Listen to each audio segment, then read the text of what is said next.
Caro Padre Santo, nesta celebração eucarística, então, queremos com ainda mais empenho e intensidade rezar, pedindo a sabedoria, a graça do Espírito Santo, para que possa, de fato, assumir este ofício, esta responsabilidade como pároco daqui de São Carlos Borromeu. Nós necessitamos, nós dependemos absolutamente da graça de Deus para desempenhar bem o nosso ministério. Necessitamos também da oração dos irmãos e irmãs. Quero saudar todos os padres, diáconos, seminaristas que estão aqui presentes, consagrados, consagradas, os fiéis leigos, os paroquianos de outras paróquias e também daqui da paróquia São Carlos Borromeu. Hoje nós estamos celebrando também a memória de São João Crisóstomo. Ele viveu entre 349 a 407. Na leitura da coleta, nós indicamos duas coisas, falamos duas coisas importantes de São João Crisóstomo. Sua grande eloquência, foi um grande pregador, grande eloquência, e constância nas tribulações. Foi alguém que não só ensinou, mas viveu, colocou em prática. E eu fui procurar alguma coisa de São João Crisóstomo para preparar esta homilia, e quase que não consigo terminar a tempo, porque é uma leitura apaixonante. São João Crisóstomo vale a pena ser conhecido, lido e estudado. São João Crisóstomo vivia num momento de mudança da igreja. Mas vivia um momento cultural em que, no mundo pagão, as obras de dois filósofos, Celso e Porfírio, dois filósofos que já tinham morrido, mas eles não tinham perdido a sua importância. Numa das pregações, São João Crisóstomo diz assim: põe um Celso ou um Porfírio, o qual veio depois dele.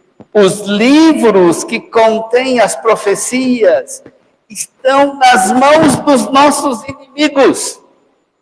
Os pagãos estudaram-nos e traduziram-nos em suas línguas. O que ele está dizendo?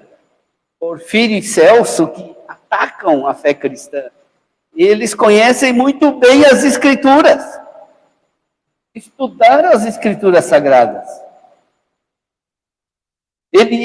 São João Crisóstomo enfatiza que os inimigos da fé continuam a polemizar, servindo-se do auxílio dos filósofos pagãos. As objeções de Celso e de Porfírio não cessavam de colocar dificuldade aos cristãos poucos instruídos.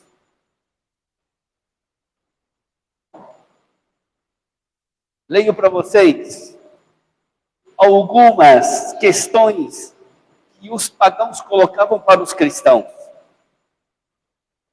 Olha só o que Celso e Porfírio criticavam nas Escrituras Sagradas, nos Evangelhos. Eles lhe perguntam assim: por que se faz descender a genealogia de Jesus de José, do qual sabemos que não foi pai de Cristo? Em segundo lugar, como se pode saber que o Salvador descende da estirpe de Davi, se os pais de Maria não são conhecidos? Os pais de Maria não aparecem na genealogia, porque a genealogia é de José. Em terceiro lugar, por que o Evangelho cita a genealogia de José, que é totalmente estranha ao nascimento de Jesus Cristo, e não documenta quem foram os pais e os avós da Virgem tornada mãe? Por que, enquanto a genealogia se fundamenta sobre homens, se mencionam algumas mulheres. E não se mencionam todas as mulheres também. Por que Isabel, mesmo sendo da tribo de Levi, Isabel é da tribo de Levi e é chamada de prima de Nossa Senhora, de Maria? São perguntas interessantes ou não? Sabe responder a essas perguntas ou não? E eu não sei responder a todas. Mas aqui tem vários padres, diáconos e seminaristas. Pergunte para eles. É bom que a gente responda a essas perguntas. Lógico que hoje as perguntas são diferentes. Hoje, as perguntas dos filósofos em relação à doutrina cristã são muito exigentes. E é bom que a gente as conheça e procure dar respostas. Olha só o que Crisóstomo disse. Se um dos pagãos vos perguntar, quem é este Deus Pai? Quem é Deus Filho? Quem é o Deus Espírito Santo? E por que logo vós, que nos falais dos três deuses, nos acusais de politeísmo, o que respondereis?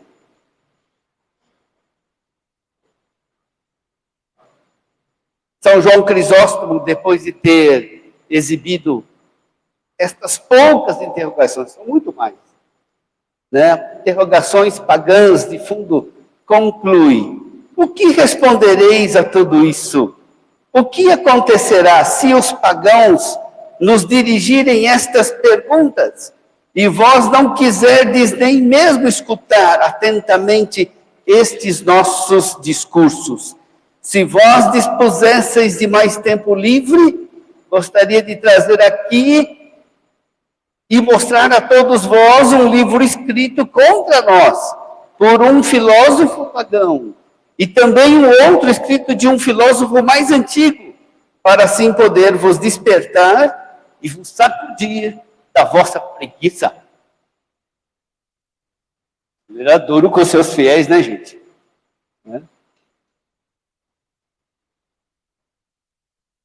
Para João, a ignorância sobre questões de fé não se pode vestir com o manto da simplicidade. Ele escreveu, ele pregou: como poderemos merecer o perdão se não sabemos nos defender dos dardos que são lançados contra nós? Porque não nos interessamos nunca dessas coisas tão importantes? Como procuram justificar-se diante dessas nossas críticas aqueles que são os mais estúpidos dos broncos? Eles dizem: bendita toda alma simples, e quem caminha na simplicidade, caminha com confiança. Para Crisóstomo, portanto, era necessário responder a estes problemas doutrinários. É uma doutrina que não é explicada se a gente não der razões da nossa fé. Nós vamos, de fato, cair no ridículo. Não é? E a gente não pode dar como desculpa humildade e simplicidade. Na verdade, humildade e simplicidade, nesse caso, é puramente preguiça. Mas São João Crisóstomo vai além, não é só eloquência, é também testemunho, vida cristã.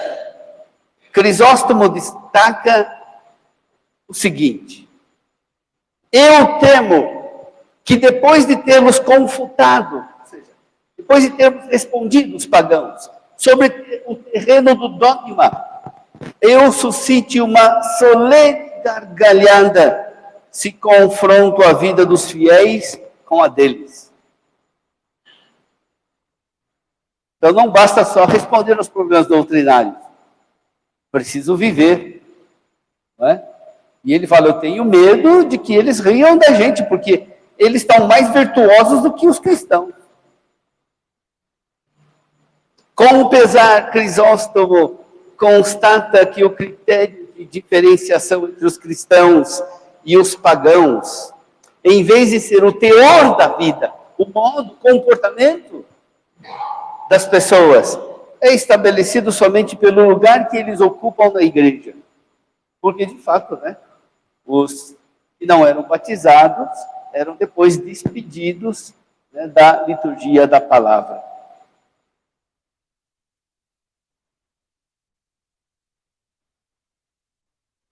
Caro Padre Santo, o pároco deve instruir os fiéis, de tal forma que os fiéis tenham condições de responder às questões doutrinais, sem usar o subterfúgio da simplicidade, que na verdade é uma preguiça disfarçada.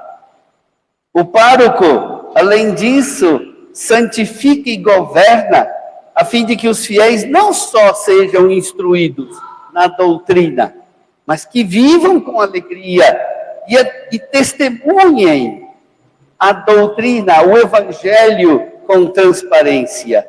Mais uma vez, a preguiça e a hipocrisia não devem ser pintadas como humildade e simplicidade. Meus irmãos e irmãs, peço que colaborem com o novo pároco, rezando por ele, ajudando a que ele possa, de fato, desempenhar bem estas duas coisas. Instrução, ou seja, instruir os fiéis e também ajudar, né, para que os fiéis vivam o Evangelho. Na primeira carta de São Paulo aos Coríntios, São Paulo diz: pregar o Evangelho não é para mim motivo de glória, é antes uma necessidade para mim, uma imposição.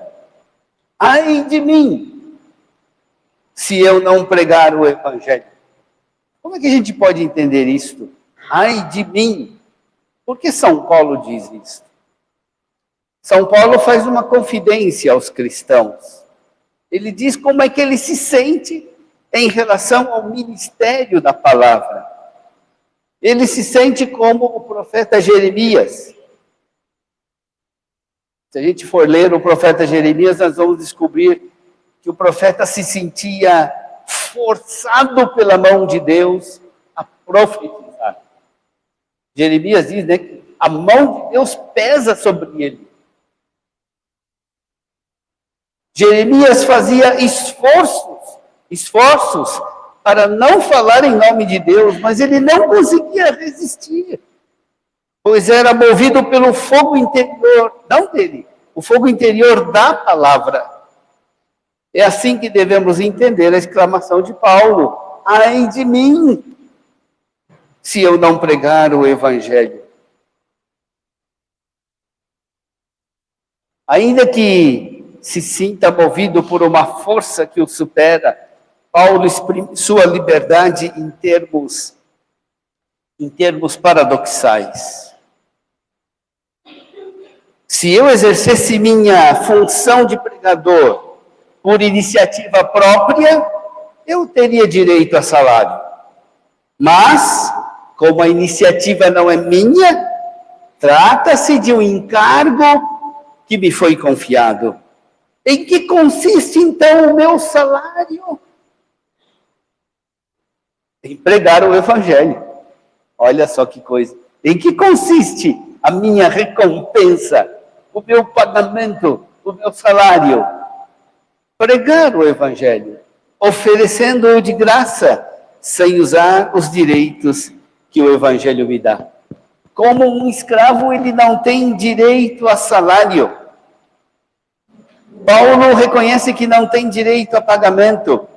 E é exatamente isso que constitui a sua liberdade. Porque o melhor pagamento por exercer o ministério da palavra é, de fato, exercer o ministério da palavra. A recompensa do pregador da palavra é a própria palavra, que ele prega não só para os outros, mas primeiramente para si mesmo. O Evangelho deve ser uma boa notícia para os outros, mas também para nós mesmos. Por isso que São Paulo diz: por causa do Evangelho, eu faço tudo para ter parte nele, ter parte no Evangelho. O evangelho de hoje nos traz uma afirmação importante. Um cego não pode guiar outro cego. Mas isso é evidente, né? Mas nem sempre a gente coloca isso em prática. Todos nós precisamos ser educados para a maturidade.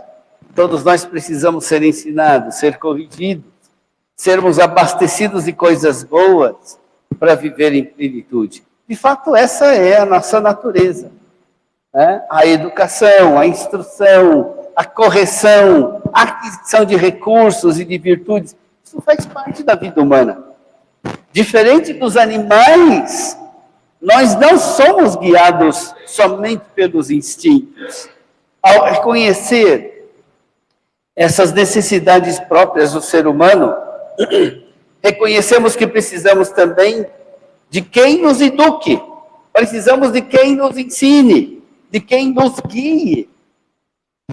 E o evangelho de hoje se insere exatamente nessa necessidade básica que faz humana a nossa vida. Aquele que deseja guiar os cegos deve enxergar.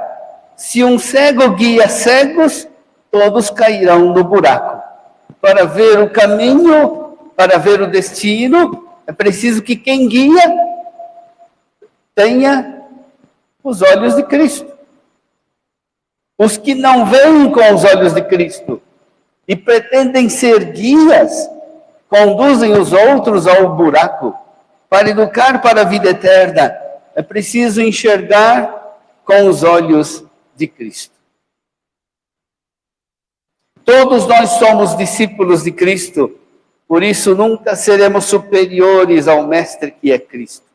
O discípulo não almeja superar Cristo. Por outro lado, uma vez que o discípulo é instruído, ele também deve instruir aos outros.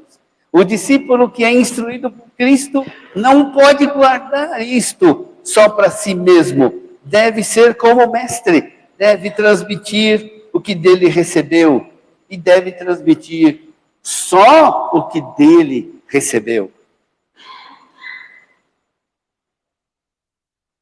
A educação exige também correção. Correção pode parecer desagradável, mas é um gesto de amor e é constitutivo da autêntica educação. Para corrigir os outros, no entanto, é preciso se corrigir. Se a gente quer guiar o cego, tem que enxergar. Se a gente quer corrigir o outro, precisa também se corrigir. Muitas vezes nós somos hábeis em ver os erros alheios, mas somos cegos para ver os próprios erros. Vemos o cisco no olho dos outros, mas não vemos a trave que está no nosso. É preciso ter cuidado com os críticos que se creem exemplares e perfeitos. É importante que o pároco, o Padre Santo, sempre se pergunte a si mesmo: eu vejo com os olhos de Cristo? Eu procuro me corrigir antes de querer corrigir os outros? Tenho o cuidado de me alimentar, de assimilar o que é verdadeiro, bom, belo, para partilhar com os outros? Ou será que da minha boca só sai fofoca, maledicência, crítica amarga, ironia azeda, palavra que destrói? Meus irmãos e irmãs, estas advertências não é só para o pároco, é também para o bispo. Primeiramente, peço de fato que todos, ao receberem o novo pároco, possam se dispor a colaborar com ele. Acho que posso contar isso de vocês, né? Estão dispostos a ajudar ou não? Então não deixe de rezar por ele. Não deixe de encorajá-lo a buscar sempre a verdade, a se esforçar em instruir os fiéis e a dar testemunho de uma vida cristã exemplar.